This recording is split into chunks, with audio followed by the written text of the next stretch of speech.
नमस्कार, बोलता हिंदुस्तान में आपका स्वागत है।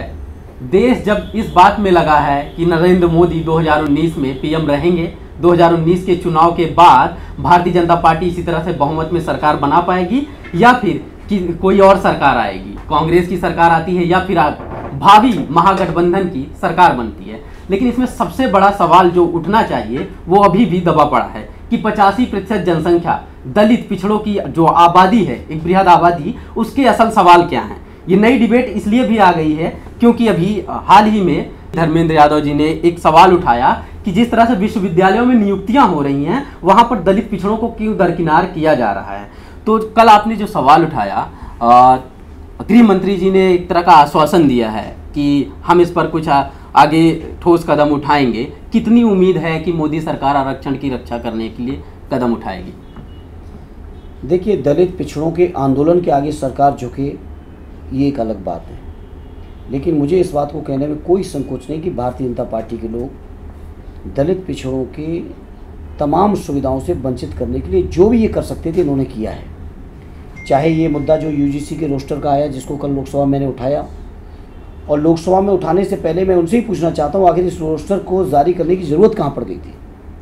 अगर कोई बात भी थी तो बहुत सारे कानूनी रास्ते हैं और पहले भी कई मुद्दों पे कानूनी रास्ते निकाले गए हैं, लेकिन सरकार की नीयत ख़राब थी। इसीलिए इन्होंने 5 मार्च का जो रोस्टर का जो सर्कुलर आया है उससे पहले तमाम विश्वविद्यालयों में 10 साल से नौकरियां नहीं आई, भर्तियां नहीं निकली, और 5 मार्च से लेके आज अगर मैं 5 जुलाई के आसपास वगैरह आपसे बात करता हूँ तो 4 महीने के अंदर आप देख लो कितनी कोई विश्वविद्यालय नहीं बचा जहाँ विज्ञापन ना हुआ हो, जहाँ जल्दी से जल्दी समय के अंदर नौकरियों में भर्ती न की जा रही हो। क्योंकि एक ऐसा सर्कुलर है, सर्कुलर के माध्यम से जो समाज के दबे कुचले पिछड़े दलित जो लोग हैं, अनुसूचित जात अनुसूचित जनजाति के लोग, पिछड़े वर्ग के लोग, इनको लगातार सरकारी सेवाओं से, हायर एजुकेशन के सेंटर से बाहर करने का षड्यंत्र है। वैसे भी 1997 में 80 लोगों को आरक्षण मिला हायर एजुकेशन में, 2007 में 7 में जाके मिला आपके ओबीसीज को 6 में। तो लगातार इस तरह का शोषण होता रहा आज़ादी से लेकर आज तक, और अभी भी लगातार प्रयास हो रहा है। लेकिन आज देश का पिछड़ा, देश का दलित, देश का अनुसूचित जनजाति, ये समाज के जिम्मेदार लोग हैं, ये सब लोग चाहे माइनॉरिटी के लोग हों, ये तमाम लोग आज जागरूकता के साथ अपने मूवमेंट भी चला रहे हैं, आंदोलन भी चला रहे हैं। इसलिए मुझे उम्मीद है कि सरकार को झुकना पड़ेगा, और पहले भी कई मौक़ों पर सरकार को हम लोगों ने झुकाया है। तो इस पर यह है कि एक दलित पिछड़े की एक बड़ी आबादी का दबाव है, इसलिए शायद सरकार झुक जाए, बल्कि उसकी नीयत नहीं है। नीयत नहीं, नीयत अगर होती, नीयत अगर उनकी अच्छी होती तो ये रोस्टर की प्रणाली जो 200 पद के लिए पहले डीओपीटी डिपार्टमेंट ने निकाली थी, उसको घटा के जो 13 पद किए हैं वो इसलिए किए कि किसी तरह दलित पिछड़े लोगों को वंचित किया जा सके। इसी नीयत से ये रोस्टर आया था। तो सरकार की अगर नीयत होती तो ये रोस्टर आता नहीं। अगर सरकार की नीयत होती तो ये रोस्टर आता नहीं। इसके पहले की भी सरकारों की तमाम गलतियां रही हैं कि विश्वविद्यालय में प्रतिनिधित्व नहीं रहा है, लेकिन अभी की सरकार से ही सवाल किए जाएंगे और ये सुनिश्चित किया जाएगा। अब राजनीति से जो ये चीज़ जुड़ती है, क्योंकि ये बड़ी आबादी का 80-90% आबादी का सवाल है, तो जब बार बार मंदिर मस्जिद हिंदू मुस्लिम के नैरेटिव में बीजेपी लेकर आती है तो क्या उसका यही काट होगा कि अब जगह जगह पर राजनीति में भी विपक्षी दल इसी चीज़ पर हमला करें कि आप पिछड़ों को कब प्रतिनिधित्व देंगे, दलितों को कब देंगे? देखिए, ये तो एक बहुत बड़ा मुद्दा है, और आज़ादी से लेके आज तक, चाहे वो आज़ादी के बाद के जितने भी, चाहे डॉक्टर राम मनोहर लोहिया जी के समय समाजवादियों के आंदोलन रहे, उसके आगे आदरणीय नेताजी ने और तमाम लोगों ने जो आंदोलन चलाए, लालू जी ने, शरद जी ने भी उसमें बड़ी ताकत लगाई, उस समय भी चला और आज भी ये मुद्दे जिंदा हैं, क्योंकि आज भी उपेक्षा है। आज आपसे कहना चाहता हूँ, जो 2010 के अंदर लोकसभा के अंदर चर्चा हुई थी, मैंने अपने संसदीय जीवन में लोकसभा के अंदर आम सहमति जितनी जाति जनगणना के मुद्दे पे देखी मैंने पहले कभी नहीं देखी थी। जाति जनगणना के मुद्दे पे आम सहमति होने के बावजूद उस समय के गृह मंत्री जी ने बैकवर्डों की जाति जनगणना के नाम पर उन्होंने बायोमेट्रिक की एक योजना ला दी। 8 साल हो गए, 8 साल के अंदर 5,000 रुपये से ज़्यादा खर्च हो चुका है पिछड़ों की जाति जनगणना को लेकर, और आज तक उसका न परिणाम आया है और न अभी आने की कोई दूर दूर तक संभावना दिख रही है। तो जब मौका मिला, जहाँ मौका मिला, पिछड़ों के साथ, दलितों के साथ हमेशा सरकारों ने भेदभाव किया, और वो कांग्रेस की सरकार ने भी किया है, भाजपा की सरकार भी लगातार कर रही है। लेकिन जहाँ तक आपने बहुत सारे मुद्दों की बात कही, लोग गुमराह हुए, ये सच है। लोगों ने भरोसा कर लिया एक बार बीजेपी के ऊपर, ये भी सच है। लेकिन काट की आंटी बार बार नहीं चढ़ती है। 14 में चढ़ गई थी, 17 में चढ़ गई थी, अब 19 में वो हांडी उतर जाएगी। जाति की जनगणना बाहर नहीं किए, उसे लोगों के बीच नहीं लाए, लेकिन धर्म वाले जो आंकड़े रहे, जो कम्युनल एक इंटेंशन के साथ बाहर करना था, उसको जरूर कर दिया। उन्होंने बता दिया कि हिंदू की आबादी कितनी है, मुस्लिम की आबादी कितनी है, बढ़ने की दर क्या है, खतरा देखो आगे 250 साल बाद क्या है। तो उसके पीछे तो पूरा का देखिए, उन्हीं लोगों से हम पूछना चाहते हैं, क्या देश के दलित हिंदू हैं कि नहीं, इस बात का वो जवाब दें। क्या देश के पिछड़े हिंदू हैं या नहीं, ये उस बात का जवाब दें। जब देश के दलित पिछड़ों के साथ इतना शोषण हो रहा है, अन्याय हो रहा है, उनके साथ लगातार सौतेला व्यवहार हो रहा है, तब मैं नहीं समझता वो कौन से हिंदू धर्म की बात कर रहे हैं। ये जवाब आज भारतीय जनता पार्टी से देश के दलित भी पूछ रहे हैं, पिछड़े भी पूछ रहे हैं, अनुसूचित जनजाति के लोग भी पूछ रहे हैं, और इसका जवाब उन्हें देना पड़ेगा। और आज मुद्दा वो नहीं है जिस मुद्दे पे बीजेपी ले जाना चाहती है। आज मुद्दा है कि देश के किसानों की क्या हालत है, उनको हालत को सुधारने के लिए सरकार ने क्या किया, देश के अल्पसंख्यकों की हालत क्या है, देश के दलित भाइयों की हालत क्या है। इस सवालों के जवाब भारतीय जनता पार्टी के लोगों को देना पड़ेगा। आज उन्हें जवाब देना पड़ेगा जिन नौजवानों को उन्होंने विश्वास दिलाया था कि 2 करोड़ नौजवानों को हर साल रोजगार देंगे। आज 5 बजट पेश होने के बाद अब तक 10 करोड़ नौजवानों को रोजगार मिलने चाहिए थे।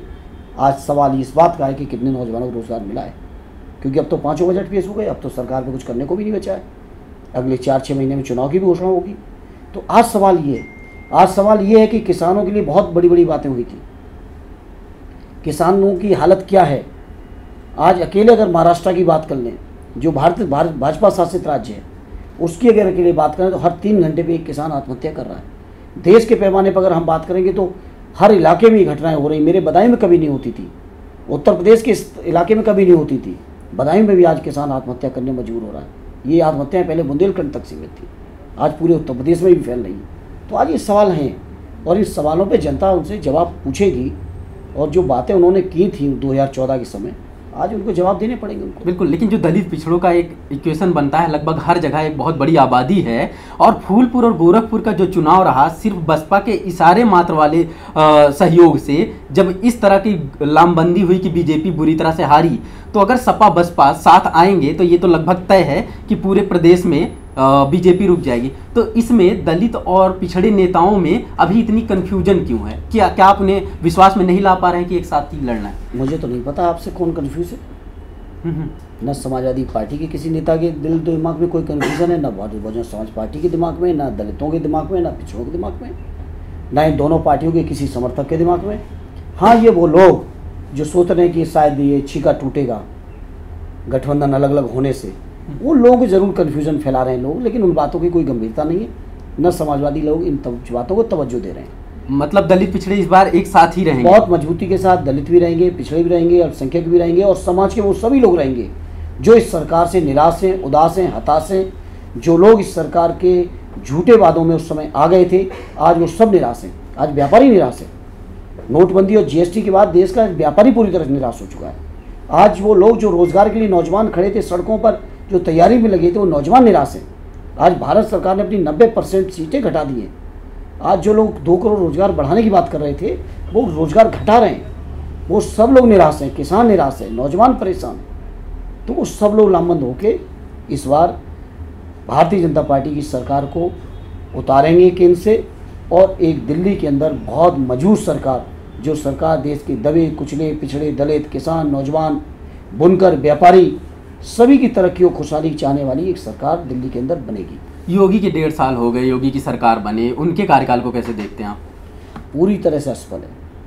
अभी तक योगी जी की एक भी उपलब्धि नहीं है उत्तर प्रदेश के अंदर, बल्कि जो माननीय अखिलेश यादव जी ने योजनाएं चलाई थी, उन योजनाओं को भी सुचारू नहीं चला पा रहे हैं। एम्बुलेंस को डीजल नहीं दे पा रहे, आपके हॉस्पिटल्स को ऑक्सीजन नहीं दे पा रहे, ऑक्सीजन की सप्लाई और तो छोड़ी गोरखपुर में नहीं दे पाए। आपके डायल 100 के बारे में खबरें आ रही कि अब फ़ोन नहीं उठ रहे। और जो माननीय अखिलेश यादव जी चलाई थी समाजवादी पेंशन, 60 लाख हमारी गरीब माताएं बहनें जो जिनके खातों में हर महीने 500 पहुंचता था, उनकी एक आत्मबल था, उनकी एक आत्म सुरक्षा थी, वो भी ख़त्म कर दी। जितनी योजनाएं समाजवादी सरकार ने बेहतर चलाई थी, ख़त्म कर दी। हाँ, इतना ज़रूर उनकी उपलब्धि हो सकती है कि जो योजनाएं हमारी सरकार ने शुरू की थी, माननीय अखिलेश यादव जी ने, उनकी दूरदर्शी ने, उन योजनाओं के उद्घाटन और शिलान्यास उन्होंने जरूर किए। आरोप है कि फर्जी एनकाउंटर करवा रहे हैं। लगभग 46 एनकाउंटर की एक जैसी कहानी बताई जा रही है, और जिसमें हमेशा निशाने पर दलित पिछड़े या मुसलमान हैं। ऐसा कुछ मैं समझता हूँ, मैं आपको धन्यवाद देंगे, आपने मीडिया के माध्यम से इन बातों को आ रहे हैं और प्रदेश के लोग महसूस कर रहे हैं इन बातों को। एक नहीं अनेक इनकाउंटर, फर्जी इनकाउंटर, केवल दहशत फैलाने और कानून व्यवस्था की बहुत लंबी लंबी बातें कर रहे थे।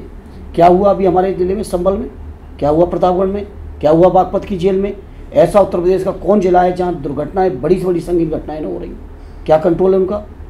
केवल अगर लोगों के अंदर भय व्याप्त करना चाहते हैं तो योगी जी इस बात को भूल जाएं। लोग अब इन बातों से डरने वाले नहीं हैं। एक इसी बात से जुड़ी हुई एक बात है कि अगर किसी और दल की सरकार होती, सपा या बसपा की सरकार, और जेल में इस तरह की घटना घट गई होती, तब मीडिया, आप एक राजनेता हैं हमेशा मीडिया से, तो मीडिया किस तरह से इस चीज़ को कवर करती है? मीडिया किस तरह का हुआ बना? वो आप हमसे बेहतर जानते हो। बताएंगी झूठी घटना पे पूरे देश और दुनिया में प्रदेश की आलोचना कराई, मीडिया के लोगों ने कराई। लेकिन मीडिया के लोगों से मैं कहना चाहता हूँ आपके माध्यम से कि जिम्मेदारी का परिचय देना पड़ेगा उन्हें, क्योंकि देश के लोकतंत्र का चौथा स्तंभ है। लोगों का भरोसा है, लोगों को आज भी उम्मीद है मीडिया के कुछ साथियों से, और कुछ साथी काम कर रहे हैं, बेहतर काम कर रहे हैं, ऐसा नहीं है सभी लोग एक साथ हैं। कुछ लोग बहुत अच्छा काम कर रहे हैं, कुछ लोग सरकार की सच्चाइयों को, देश की सच्चाई को लोगों तक पहुंचाने का भी काम कर रहे हैं, और कुछ लोग हैं वो अलग बात है। लेकिन कुछ मीडिया के साथी अच्छा भी कर रहे हैं, और हम अपेक्षा करेंगे सभी लोगों से जो लोग मीडिया से जुड़े हैं कि चौथे स्तंभ की अपनी जो जिम्मेदारी दी है देश के लोकतंत्र ने, उन्हें उसको निभाएं। एक स्टिंग आया था, इसी से जुड़ी बात है कि उसमें खुलासा हो गया लगभग सारे बड़े मीडिया हाउसेस के मालिक तक इन्वॉल्व थे कम्युनल दंगे फैलाने की खबरों के लिए और पैसे लेकर खबरें चलाने के लिए। तो कम से कम दलित पिछड़ों के नेताओं की ये जिम्मेदारी बनती है कि इसके खिलाफ आवाज़ उठाएं कि ये देश सिर्फ हम लोग लगातार आवाज़ जहाँ भी मौका मिला है उठा रहे हैं, और हम लोगों को अपनी पूरी जिम्मेदारी का भी एहसास है और हर समय जिम्मेदारी निभाई है।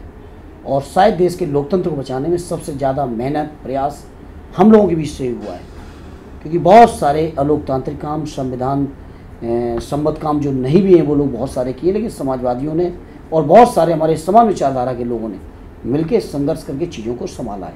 आखिरी बात यह है कि सपा बसपा की एक साथ आने से क्या लखनऊ और दिल्ली में क्या बदलाव दिख रहा है? देखिए, समाजवादी पार्टी और बहुजन समाज पार्टी के एक साथ आने से मैं समझता हूँ कुछ और दिखा हो न दिखा हो, भारतीय जनता पार्टी के नेताओं के चेहरे पर चिंता की लकीरें ज़रूर आप पढ़ सकते हो। और जहाँ तक सवाल दोनों हमारी पार्टियों का, दोनों दलों का है, उनके समर्थकों का है, दोनों ही लोग बहुत उत्साहित हैं और लोग दृढ़ संकल्पित हैं कि आने वाले चुनाव में भारतीय जनता पार्टी को हटा के देश के अंदर एक बहुत बेहतरीन सरकार को गठित करना है। माना जाए कि गठबंधन हो गया है? कोई शंका है क्या आपको? मतलब इसमें किसी भी तरह के कोई डाउट नहीं है? मुझे तो नहीं है, आपको हो तो बता दूं। मतलब महागठबंधन, अच्छा उसमें कांग्रेस है, रहेगी या नहीं साथ? ये हमारे पार्टी के सीनियर लीडर, हमारे अध्यक्ष, आदरणीय राष्ट्रीय अध्यक्ष जी तय करेंगे या बहुजन समाज पार्टी के अध्यक्ष जी तय करेंगे। इस मुद्दे पर मैं नहीं समझता कि मेरे ऐसे छोटे कार्यकर्ता को कोई भी बात कहने का अधिकार है। अच्छा, आरक्षण के लिए एक अपील के साथ कि आरक्षण को किस तरह से लोगों तक, जन नेताओं की ये जिम्मेदारी कैसी है कि उस बात को सिर्फ एकेडमिक्स का भी, यूनिवर्सिटी वाला जो सवाल उठा इसी पर नहीं, देश भर में इसे राजनीतिक मुद्दा क्यों नहीं बनाया जा सकता? और पिछड़ों दलितों के नहीं, मुद्दा है, कौन कह रहा है मुद्दा नहीं है? लगातार मुद्दा है, लगातार इस मुद्दे पर संघर्ष हम लोगों ने किया और बहुत सारे जगह सकारात्मक परिणाम भी आए। हाँ, कुछ जगह जरूर कुछ सरकारों की गलत नीयत, गलत मंशा के कारण कहीं असफलता भी मिली है सरकारों की नीयत के कारण, क्योंकि वो लोग भी यहाँ देश में राज कर रहे हैं जो लोग पिछड़ा पिछड़ा कह के ही सरकार बनाए थे, पिछड़ा पिछड़ा कह के ही देश की इतनी बड़ी सरकार में आए थे, लेकिन आज वो पिछड़ा कहने के बाद पिछड़ों को भूल चुके हैं। उन तमाम चीज़ों के खिलाफ समाजवादी लोग सड़कों पे हैं, संसद में हैं, विधानसभाओं में लगातार संघर्ष कर रहे हैं और आने वाले समय में करेंगे। अच्छा, योगी मोदी से बेहतर होंगे या नहीं? उनकी गवर्नेंस अगर देखी जाए तो प्रो पीपल गवर्नेंस उनकी, दोनों ही लोग एक ही पार्टी, एक ही विचारधारा और एक ही पाठशाला के स्टूडेंट हैं, कोई दोनों में अंतर नहीं है। कंक्लूड करते हैं हम इस बात को इसके साथ कि सपा बसपा मान लीजिए साथ हैं, पूरा माहौल बना है, 2019 की आखिरी तस्वीर क्या होगी अगर सब महागठबंधन के साथ लड़ते हैं? बहुत बेहतरीन परिणाम होगा, ऐसा परिणाम होगा जो शायद आपने उसकी कल्पना न की होगी। बहुत बहुत शुक्रिया आपका हमारे साथ बात करने के लिए, और न सिर्फ आरक्षण के मुद्दे पर बल्कि देश की राजनीति किस ओर जा रही है इस पर भी तमाम बातें रखी। सपा बसपा के गठबंधन के बाद तमाम डिबेट बदली हैं, तमाम डिस्कशन बदले हैं, लखनऊ और दिल्ली की राजनीति में बड़ी हलचल मची है, इसलिए भी ज़रूरी हो जाता है कि किन किन मुद्दों पर किसके क्या राय है, इस पर हम आपको लगातार अपडेट करते रहें। महागठबंधन के तमाम नेताओं से आपको रूबरू कराते रहेंगे। तब तक के लिए धन्यवाद।